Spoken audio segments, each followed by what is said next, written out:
zen, ez? Zer da hemen utzi duzuna, edo zerbait positiboa badago, jarraitu dezake ongi?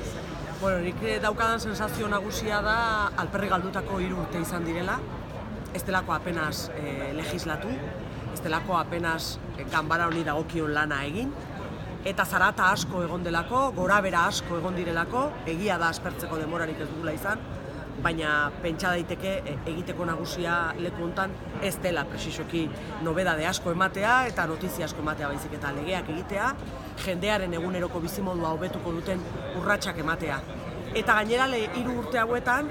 hautsi egin zen Partido Popularraren gehiengo absolutua, beraz bazegoen beste aritmetika parlamentario bat ahalbidetu zezakeena PPek atzera emandako urrats guztietan aurrera pausoak egitea, eta oso gutxi egin dira. Eta nik penaz, esaten dut hau 3 urte amaituta, 3 urte eta erdi kasi, ez dela hori lortu,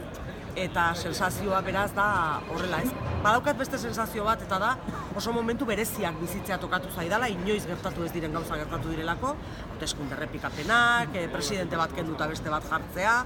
egia da horrelako gauza gertatu direla, baina sakonean begiratzen hasten zara probetxuzko zer, eta hor daukat nolabait ere arantza txiki bat probetxuzko gauzarik ez dela izan pentsatzen.